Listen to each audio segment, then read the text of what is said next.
Guys, I am, well, timidly livid, as you've probably seen on my amino page or on my Tumblr. But most of everyone, at least that privately messages me, calls me Timmy, so you can call me that. And I'm here to talk about dealing with anxiety at conventions.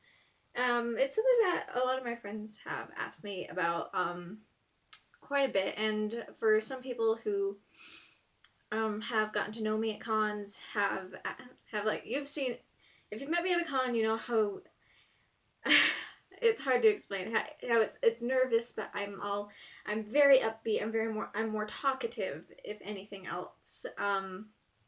Unlike anything else, and more questions have been arising lately about how I've dealt with my anxiety and how I have managed to go through the last two cons without actually having a panic attack, which is a huge deal if you're someone that doesn't really do well with crowds or with strangers or loud noises. You know how hard it can be not to panic and how trapped you can feel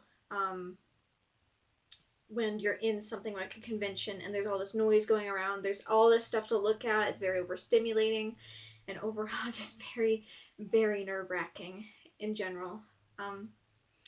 So I'm just going to go over a couple tips of things that I personally use first, and then I do have a few other examples, ones that don't personally work for me, but do work for other people. The first thing that I usually go to are pressure points. I have chronic pain in my back, so my skin's very sensitive back there. So anything that even something that just lightly taps me, it causes some pain, and it can cause me to spiral out of control if I'm already feeling kind of hyped up. So what I do is I go to my pressure points first. I usually use the ones here on my wrists.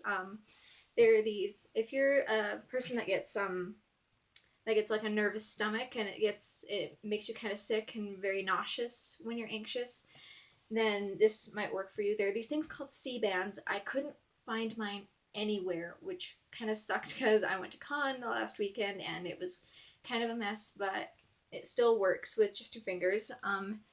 Here on your wrist there is a pressure point. If you go the very topmost line that connects the palm of your hand to your wrist, 3 fingers down, right about there, it's usually right underneath your third finger, pressing down there is a pressure point that can calm your stomach and make it sure so you're not as nauseous. I personally get very motion sick, so I use these things called C-bands.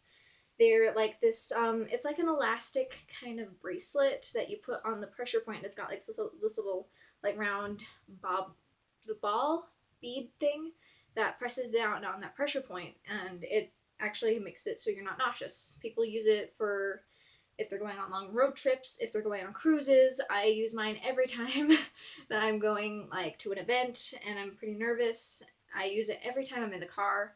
I've been using it to all my trips to Lava Hot Spring. Just even an hour in the car is enough to put me on my ass. So it's been a lifesaver, and usually I do wear them to cons. They're covered by my sleeves usually. If accuracy is your thing, you can just take them off when you get to the con if you think you'll be okay. Another thing I don't usually use this anymore because it makes me a little bit sick now. I used to use peppermints, like Altoids were my favorite thing because they were just a little bit sweet because I have a sweet tooth, but it was minty enough that it would calm my stomach. Ginger tea in the morning is good, and peppermint tea is good in the morning, though it's a little bit too bitter for me now. I usually just packed mine with sugar, which wasn't the best thing to do, but it still calmed down my stomach enough that I was feeling okay. I was very warm. And I felt overall just a lot better than I had started off, than where I started off during the day. Taking a probiotic can also help. If you've got if it's like to the point where nothing else is working, then take a probiotic in the morning. And I don't know if you can take them twice in 24 hours. I don't know. I personally just take mine in the morning, and then at night only if I forget. If I Stutter, sorry, if I forget in the morning. Another pressure point I use is actually one that tones down adrenaline. I don't, I've been using it more because my anxiety has been amped up, but I usually don't. And I always carry hand sanitizer and use it right after because I'm kind of a germ freak. But it's right here under your nose, like where people get their septums pierced. It would be right there. And you just push right up on there. And so I didn't expect this one to work, honestly, but just pushing right up there actually helps the adrenaline drain from your body. I don't know. It feels like it's draining from your body. I don't really know how to describe it in like a scientific sense, but it does help quite a bit. I used it this last con. I just barely found out about it, and I was kind of iffy on using it the first first day, because I don't like I'm a person that I touch my face a lot when I'm nervous, but that usually draws more attention. So I didn't really want to try it, and I was using hand sanitizer, and I was like aching to use hand sanitizer just because, oh, my hands are so dirty. I've been touching all these things. I've been touching people. I just, you know. But surprisingly, it did help. It did calm me down, and it actually saved it when I was kind of on the edge a little bit, where I was like, am I going to have a panic attack? Am I going to bolt? Am I going to freeze? I don't know what I'm going to do. In that fight or flight moment, fight or flight, fight or flight, fight or flight, fight or fight, fight or fight. Sorry. In that fight or flight response moment, there's always for some people there's like this moment in between where you're like, should I run and find a place to hide? Should I stay and find someone who can help me? Or just, oh God, what am I gonna do? I don't feel like I can move right now. I can't speak. I can't breathe. I don't know what to do. So there's actually this app on your phone here. Let me see if I can find mine, called Emergency Chat. I know, like, when my anxiety's been at my worst, then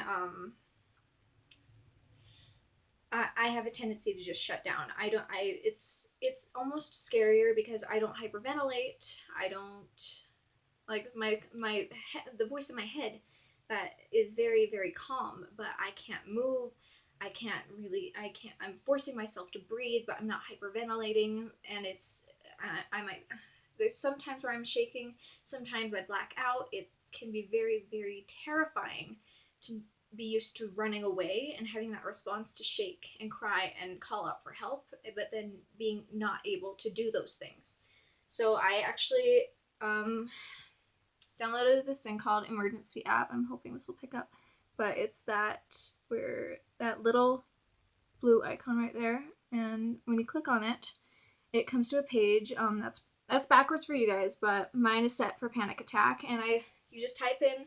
You hold your finger down, and it lets you type in all the information to let you need. Like mine says, I gave you my phone because I'm having a nonverbal panic attack. I can't use or process speech right now, but I'm still capable of text communication. This is good also if you have social anxiety, if you can't articulate that you're having a panic attack, that if your voice is so constricted that you're not able to really get anything out.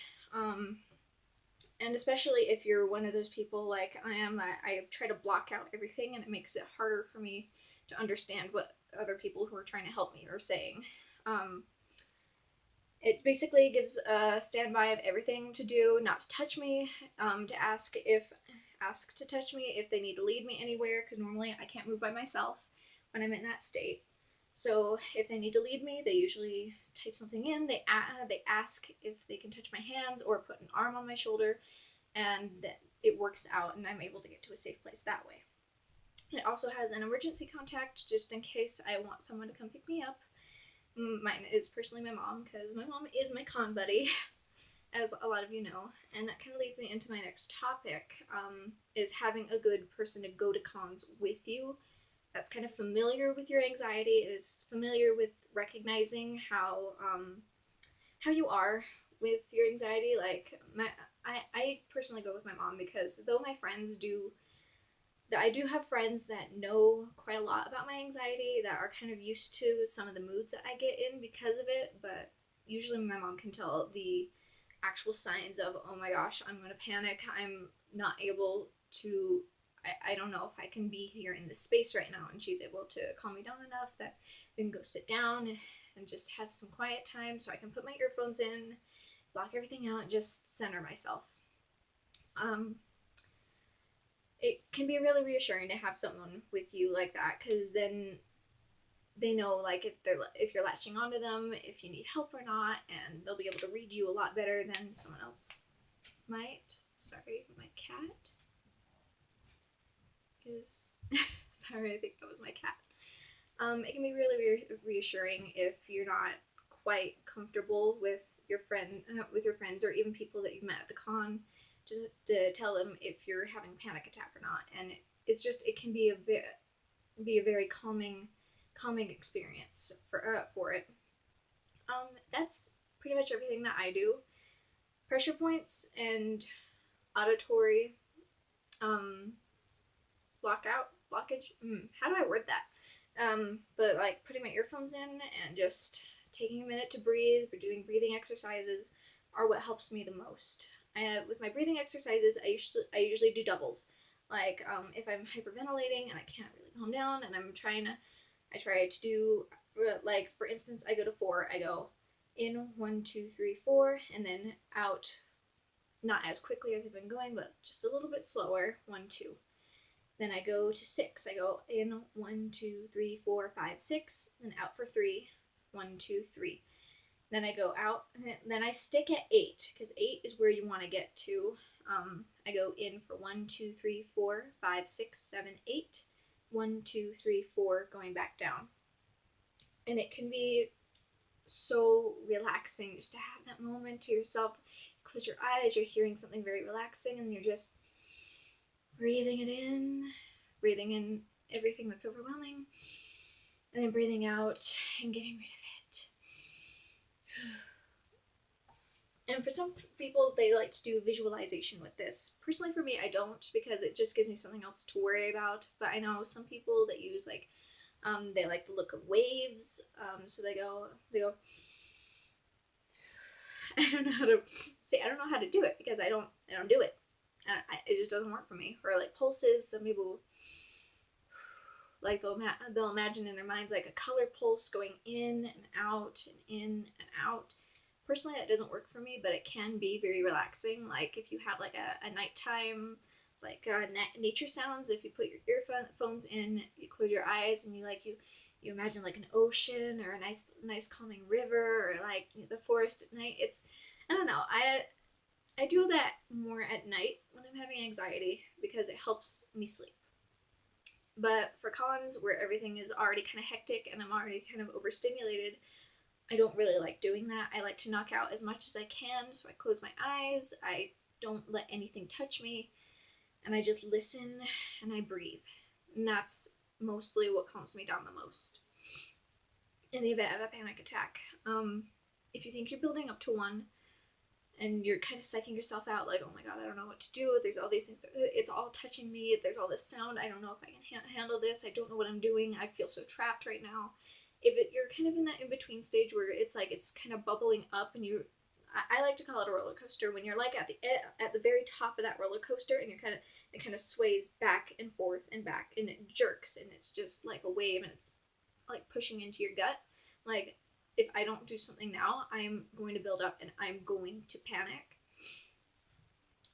If you're in a crowded place of the con and you can't really do anything, I wear something that I can fiddle with, because I'm a fiddler, and if you've talked to me a little bit, you know kind of about my nervous tics that I do. Like, I don't usually stop moving, or if I start stuttering and I make myself more anxious, I'll tap on things to kind of bring my focus back, or I'll grab onto whoever's hand that I'm talking to.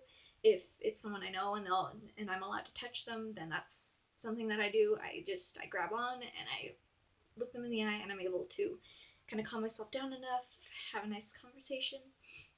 And that's where your con buddy does come quite in handy, because if you're in that space and you need something to hold on to and ground yourself to, then that's going to be a good thing. In part 2, I'm going to end this here, because this is more of the technical stuff from techniques I've learned from years of therapy, of going online and finding things, and it's more of things people like to use as just a general thing. But In part two, I'll be kind of explaining more about what I wear to cons that helps me calm down, because I am very much into crystal healing and any energy source and stuff like that, like things that psychics and empaths use to kind of keep their energies in tune with themselves and to be able to kind of keep themselves more centered. That's going to be what's in part two. So if you want to continue to that, there is going to be I'm going to try to put a link below. I have to do this all on my tablet, so it's we'll see how that goes. But I hope that some of this was helpful, and if you go to part two, I hope some of that is helpful as well. I'm sorry if my stuttering and my apologies are kind of making this longer, but editing software, not my thing. But I just wanted to put something out here to make sure that all you cuties will have a good time at con and won't have to worry so much about your anxiety that it's paralyzing. But I will see you